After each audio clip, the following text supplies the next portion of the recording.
Back in 2017, in the professional football Super Bowl, the New England Patriots were playing the Atlanta Falcons, and the Patriots ended up winning the game. Massive comeback at the end of the game. It was big news. But right after the game, there was something really memorable, at least for me, and that was one of the commercials that came on. It was a commercial by Hyundai, a company that makes vehicles. And in the commercial, they showed a whole bunch of American soldiers who were stationed overseas. And they showed them watching the Super Bowl that had just finished up, which means that their production time on this commercial was really, really quick, and which was really impressive. But what they did was they would pull random soldiers from the crowd watching the game, and they would bring them into, it looked like a big bubble, a big white bubble, and there was a chair sitting in the middle of this big bubble, and they told them to sit in the chair, and it was really, really dark until all of a sudden the bubble inside, the inside walls of the bubble turned on like it was a big TV all around them. And they were watching, what they were watching when they were in the bubble was the Super Bowl. It was like they were watching it live, which was impressive all enough by itself that they were able to do that and set up this bubble to make it seem like they were there at the Super Bowl in the seats watching the game. But the more impressive part was that they had set it up so that that particular soldier's family was sitting there right next to them virtually at the Super Bowl. Hyundai had arranged for these military families who were at home to attend the Super Bowl, and they set up a camera in one of the seats right next to them so that it could be like their loved one who was thousands of miles away overseas could watch the game with them. It was really, really, really impressive. And then at the end of the commercial was the tagline, Hyundai, better drives us. In other words, the reason they do what they do is because they want things to be better. And apparently not only do they believe that life is better when you have better vehicles, they also believe that life is better when families are together, loving one another. And I think that you probably believe the same thing, that life is better when friends and family are together, loving one another. And if you believe that, then it means you also believe that the opposite is true, that life is worse when that doesn't happen. And sometimes that doesn't happen. Take Tom Brady, for example. He's the quarterback of the New England Patriots. And after that Super Bowl, when the Patriots came back and just broke the hearts of every Atlanta Falcons fan, the city of Atlanta Zoo decided to name one of their new baby animals after Tom Brady. And do you know which little baby animal they named after Tom Brady? The hissing cockroach.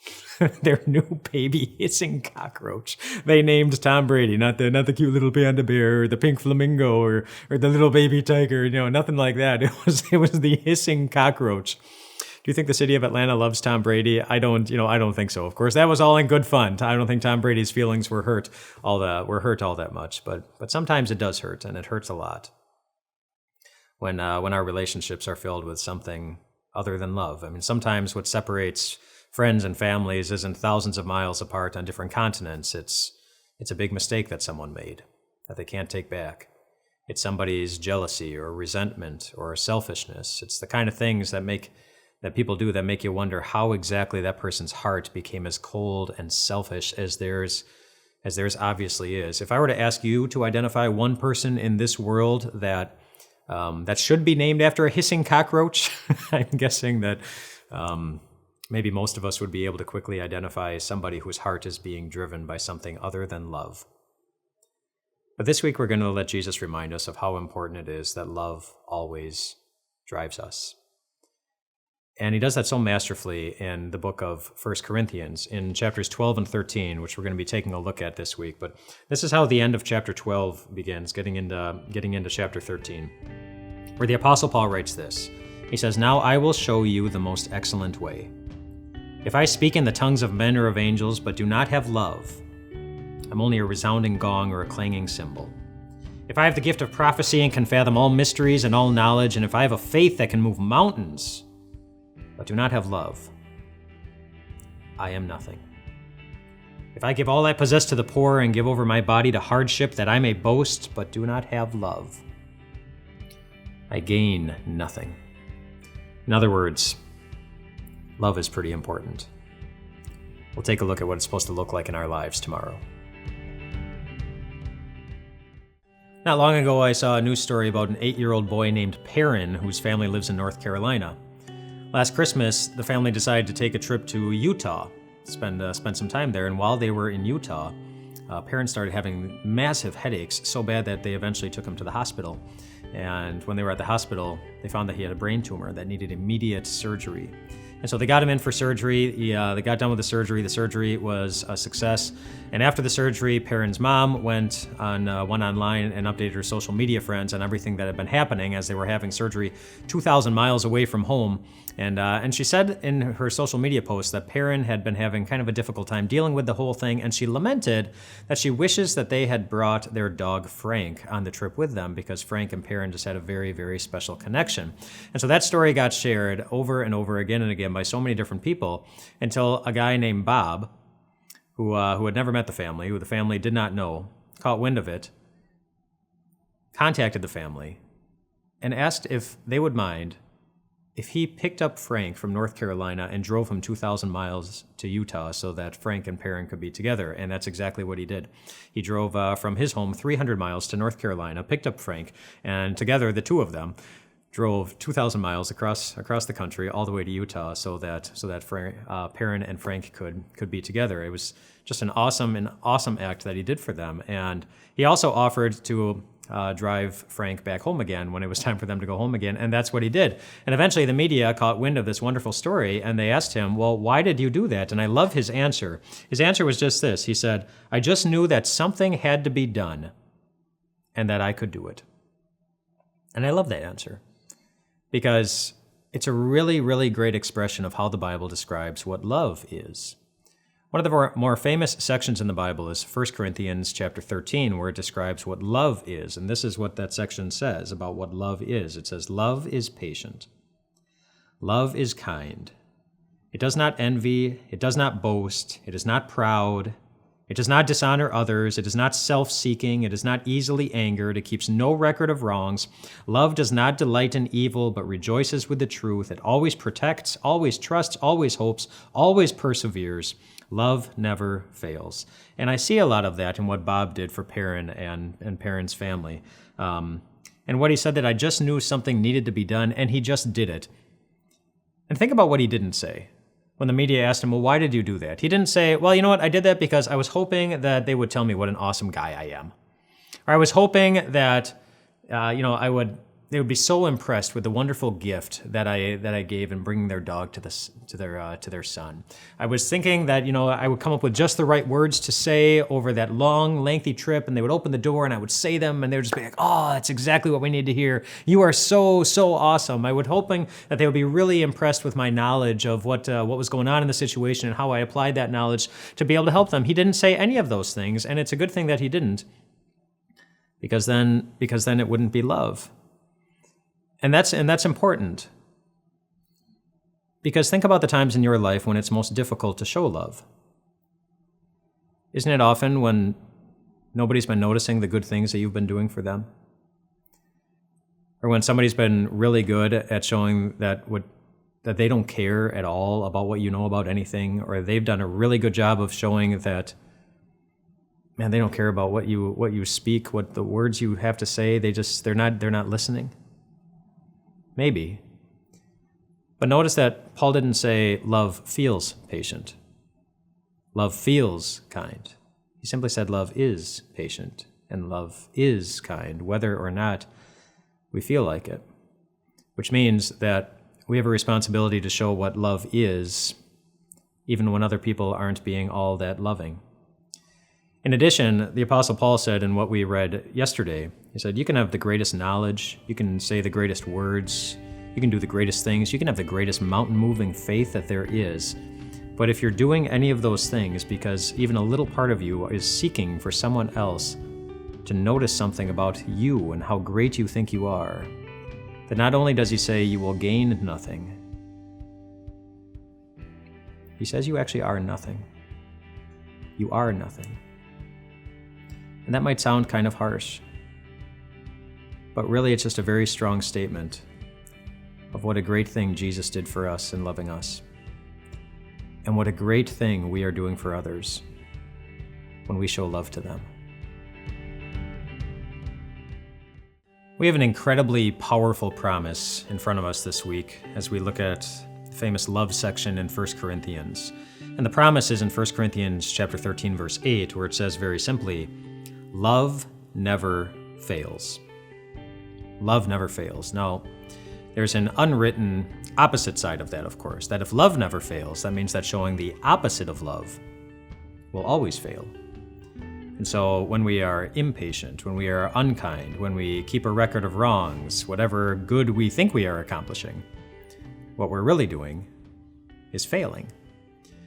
And there's a really pretty simple way to determine whether we are putting a relationship on a path to greater things or putting that relationship on a path to something entirely different. And it's to take this famous section in 1 Corinthians 13 where it defines what love is. Love is patient, love is kind, it doesn't envy, it doesn't boast, it isn't proud.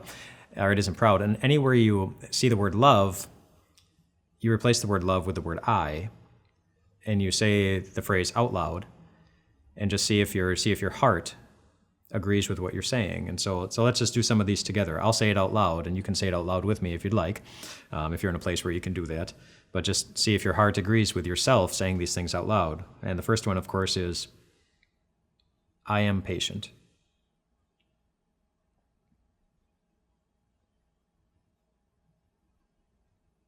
And I'm pausing a lot to test your patience to see if you really are patient. The next one is, I am kind.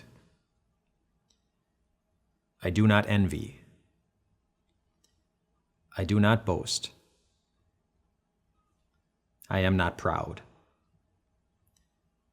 I am not rude. I am not self-seeking. I am not easily angered. I keep no record of wrongs. And there are more phrases, and we could do more. We could spend more time with that, but that's, maybe that's enough. But it's an easy way to determine if we're making things better in the relationship or if we're contributing to the problem. And yet, even though it's really easy to define what love is and really easy to see if we're doing a good job of putting it into practice, it's not always easy to show love. And not just because some people are very unloving towards us, but because of a very simple fact about showing love, is that it doesn't always work. It doesn't always work. And you might know that if you've ever been really good at showing love and you still got hurt. Or you were really patient and they weren't. Or you were really kind and they took advantage of your kindness. Or you did a really good job of keeping no record of wrongs and keeping no record of wrongs multiple times and they knew that. And so they did it again because they expected you to keep no record of wrongs. Again. When the Apostle Paul writes that love never fails, he's not saying that showing love will always produce the results that we're hoping to see. And the greatest example of that, of course, is Jesus. Jesus loved the whole world perfectly. And yet not even his perfect love resulted in everybody in the world loving him. And sometimes we have to live often with that same reality, as we're the ones who also have to live with broken relationships and broken hearts and broken dreams, to the extent that it might make you wonder sometimes why it's even worth it to keep showing love if the results aren't something that you can't guarantee. And I'm going to leave you hanging there today, because I want you to wrestle with that. I want you to come up with your answer to that. Like, what would you say when somebody comes to you and says, why should I continue to show love to someone if I can't guarantee that it's going to pay off in the way that I'm looking? Wrestle with that and just know this. I'll give you some really good reasons as we continue through the week. Yesterday, I asked you to think about why a person should continue to show love, even though we can't always guarantee the results. I mean, sometimes we find ourselves in situations in which somebody isn't being very loving towards us at all, and those can be difficult situations to feel motivated to show love. And while we can't guarantee what will happen if we choose to show love to that person, we actually can guarantee what would happen if we don't show love to them. And it's the same thing that would have happened if the blood of Jesus had never stained the cross on which he was hanging. We would rob that relationship, we would rob the world of hope. Hope that things can get better. Hope that sin doesn't get to win. Hope that allows us to walk through life knowing that we who are fully known to God are also fully loved by someone who knew what needed to be done for us. And he did it. For you, for me, and for them. Let this world see what an unusual and powerful gift the love of God really is. And by doing that, you will give the world the hope that it is so desperately missing.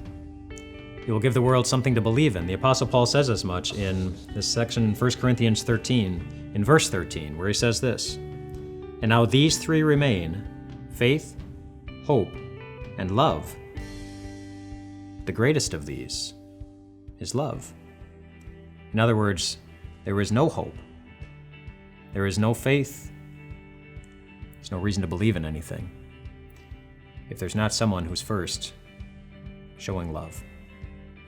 Jesus gave hope to us in a very powerful way. It's time for us to give that powerful gift to someone. Luis lives in Brazil, and for the last 20 years, he's been homeless. He's lived out on the street. But he hasn't been alone. 6 dogs have decided to live with him, and he's taken them in, and he's taken care of them the best that he can. A couple of months ago, Luis suffered a stroke. And somebody who was passing by, driving or walking, I don't know, they saw him laying on the pavement, and they called an ambulance. And when the ambulance came in, they loaded Luis up into the ambulance, and they sped away toward the hospital. And that's when all 6 of the dogs who had been living with him got up on their feet and started chasing after the ambulance. And they followed all the way to the hospital. And when they got to the hospital and realized that they were not going to be allowed inside the front door, you know what they did? They laid down on the sidewalk right outside the front entrance. And that's where they stayed, all 6 of them, for the next 30 hours, until the next day, when Luis was released from the hospital, walked out the front doors, and discovered that he had friends who were going to be there for him no matter where he was, no matter how long he had been gone, no matter what kind of condition he was in. In other words, he found that he was loved. How many people in this world walk around, and by the way that they live their life, it seems like they've never seen such a thing? Or how many others walk around in this world afraid that they will never find the same thing? Or convinced that they never would if anyone knew the truth about what kind of person they really are and about the kind of things that they really did? How many people live each day with hearts feeling cold and alone, as if there is no cross on which God is always waiting with his love, even when they took advantage of his kindness, even on the days when they pounded one nail in and then did it again. And even though he is a God who fully knows, even better than us, all the ways that we fail to show love. I alluded to this verse yesterday, but it's a verse that comes up in this section where the Apostle Paul says this very simply. He says, "Now I know in part, then I shall know fully." And here's the key phrase: "Even as I am fully known." We are fully known. We can't hide anything from God. He sees the inconsistency in our actions. He knows how often we do something that looks loving just so that we can get attention. And yet, whenever we walk out to the cross, what we see is a love that is always patient and kind and never self-seeking. A love that keeps no record of all of your wrongs that he has already forgiven. A love that certainly knows how hard it sometimes is to show love and promises that he will never fail to love you when that happens. And a love that will always be there waiting for you whenever you need to see it again. Did you enjoy this video? If so, we would love to share even more Jesus with you, even if you have a busy, on-the-go kind of life. Just click here and you can find the audio version for this podcast, along with all the other podcasts that Time of Grace offers.